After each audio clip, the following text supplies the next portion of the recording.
हरिओम. प्रवचन क्रमांक 37. कर्मयोग. अध्याय 3. ओवी 181 ते 185. संपूर्ण भावार्थ दीपिका. योगदास श्री जयगणेश जोशी यांनी केलेले निरूपण. गीता श्लोक क्रमांक 28. महाबाहो, गुणविभाग आणि कर्मविभाग यांचे तत्व जाणणारा तत्ववेत्ता येथे सर्व गुणाचाच पसारा असून तो गुणातून उद्भवणारा आहे हे उमजून त्यात आसक्त होत नाही. भावार्थ दीपिका ओवी क्रमांक 181. जे तत्वज्ञानियांच्या ठाई तो प्रकृती भावो नाही, जेथे कर्मजात पाही निपजत असे. प्रकृतीच्या गुणांनुसार विकारी भावनांप्रमाणे सर्व कर्मे उत्पन्न होऊन केली जातात. अशा कर्मांशी अध्यात्मतत्व जाणणारा आत्मज्ञानी तादात्म्य ठेवत नाही. श्वास घेणे, रक्ताभिसरण सुरू ठेवणे, अन्न पचवणे, देहाची वाढ करणे, केस वाढवणे, नखे वाढवणे, भूक लागणे, झोपणे, जागे होणे इत्यादी अनेक कर्मे प्रकृती देहाचे अंतस्भागी तिची ती करत असते. तसेच प्रकृती देहाचे बाह्यभागी तिच्या उपजत असलेल्या तम रज सत्व या गुणांपैकी स्थल काळ परिस्थितीनुसार जो गुण उफाळून येईल त्यानुसार कर्मे करत असते. इंद्रिये आणि विषय यांच्या परस्पर संयोगाने कर्म क्रिया कार्य काम हालचाल होत असते. या अशा कर्मांशी औषात्म्याचा काहीही संबंध नसतो. तो साक्षीत्वाने घडत असलेले सर्व अवलोकन करत असतो. जो आत्मज्ञानी आहे तो अशा कर्मांशी संबंध ठेवत नाही. प्रकृती कर्म क्रिया कार्य काम हालचाल करत आहे तर करू दे, आपला त्याच्याशी काही संबंध नाही. सुकलेल्या नारळात जसे गोटा खोबरे करवंटीपासून अलग विलग असते त्याप्रमाणे आत्मज्ञानी प्रकृतीच्या गुणांनुसार घडत असलेल्या कर्मांपासून अलग विलग असतो. ओवी क्रमांक 182.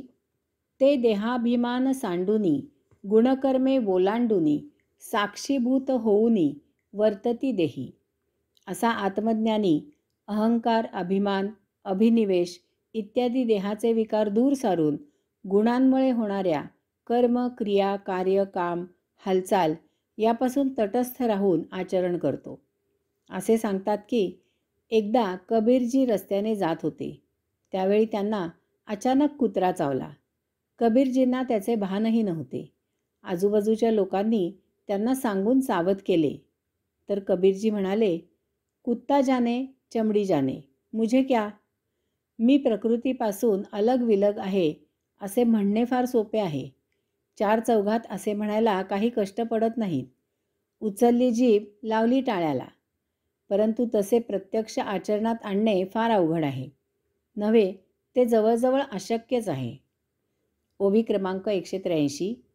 म्हणवनी शरीरी जरी होती तरी कर्मबंधा ना तळती, जैसा का भूतचेष्टा गभस्ती घेपवेना. म्हणून जसा सूर्य जग प्रकाशित करतो परंतु त्यामुळे होणाऱ्या कार्यापासून तो अलिप्त राहतो, त्याप्रमाणे आत्मज्ञानी देह धारण करून त्यापासून होणाऱ्या कर्मांना तटस्थ राहत असल्यामुळे त्या कर्मबंधनात तो अडकत नाही. हे कसे होते ते पाहू. प्रकृतीने धारण केलेली आपली इंद्रिये त्यांचे काम करतात. त्यांना स्वतःला काहीही विकार भावना नसतात, परंतु आपल्या मनाला सर्व विकार भावना आहेत. उदाहरणार्थ, कानांनी संगीत ऐकले तरी कानांना त्यापासून काहीही भावना होत नाहीत, परंतु मन त्यात रुची घेते आणि ते म्हणते, वा, गाणे फार छान आहे. अशाच प्रकारे अन्य सर्व इंद्रिये त्यांची ती वर्तत असतात आणि मन त्यात रस घेऊन भावना विवश होते. चांगल्या किंवा वाईट, भल्या किंवा बुऱ्या अशा भावनांमुळे आपल्यात त्याप्रमाणे अनुकूल प्रतिकूल विकार निर्माण होतात. परंतु ज्ञानी अध्यात्मतत्व जाणतो. ब्रह्मांडामध्ये आत्मपरब्रह्म सूक्ष्मातिसूक्ष्म असून तेच एकमेवाद्वितीय सत्य नित्य शाश्वत, त्रिकाला बाधित आहे. बाकी ज्या वस्तू, गोष्टी आपल्याला जाणवतात त्या आत्मपरब्रह्मापासून निर्माण झालेल्या मायेपासून उत्पन्न झाल्या आहेत. त्यामुळे त्या मिथ्या, भ्रामक, असत्य, मायावी आहेत. कारण त्या नित्य सत्य नाहीत, नाशिवंत, अशाश्वत आहेत. त्यामुळे ज्ञानी त्यांच्यात रत, विकारी, भावनाविवश होत नाहीत. तो त्यांचा उपयोग यथाकाळ देह जगवण्यापुरता करतो. येथपर्यंत 3 ओव्यांमधून ज्ञानी कर्माबद्दल कसे व्यक्त होतात ते सांगितले. आता पुढे 2 ओव्यांमधून अज्ञानी कर्माबद्दल कसे व्यक्त होतात ते सांगतात. गीता श्लोक क्रमांक 29. प्रकृतीच्या गुणांनी मोहित झालेले मूढ लोक गुण आणि कर्म यांना चिटकून राहतात. अशा मंदबुद्धी असलेल्या असमंजस लोकांना समंजस ज्ञानींनी विचलित करू नये. भावार्थ दीपिका ओवी क्रमांक 184. एथ कर्मी तोची लिंपे, जो गुण संभ्रमे घेपे, प्रकृतीचे नी आटोपे, वर्ततू असे. ओवी क्रमांक 185. इंद्रिये गुणाधारे, रहाटती निज व्यापारे, ते परकर्म बलात्कारे, आपादी जो. येथे जो प्रकृतीच्या आहारी जाऊन तिच्या गुणांमुळे भ्रमिष्ट होऊन गोंधळतो तोच कर्मामध्ये बद्ध होतो. वास्तवात इंद्रिये त्यांच्या गुणांचा आधार घेऊन त्याप्रमाणे वर्तन करत असतात. परंतु असा बद्ध इंद्रियांकडून त्यांच्या गुणांनुसार झालेल्या कर्माचा कर्तेपणा आपणहून स्वतःवर ओढून घेतो. जो अध्यात्म तत्व जाणत नाही त्याला आत्मज्ञान नसते. यामुळे इंद्रियांचा विषयाशी संयोग होऊन जेव्हा मनाला भल्या बुऱ्या भावना होतात त्या भावना मनाला म्हणजे आपल्या देहाला म्हणजे स्वतःलाच झाल्या आहेत असे तो समजतो. असे कर्म, क्रिया, कार्य, काम, हालचाल मनाच्या विकारी भावनांमुळे झालेली असल्यामुळे ती त्याच्याकडून नैसर्गिकपणे नियतीला अपेक्षित अशी झालेली नसते.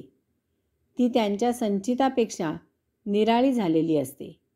यामुळे त्याचे भोग तसेच शिल्लक राहतात.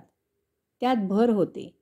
मग ओघानेच जन्म मृत्यू असे फेरे अव्याहतपणे सुरू राहतात. अशा प्रकारे स्वतःला देह समजून तो समाजात आयुष्य जगतो.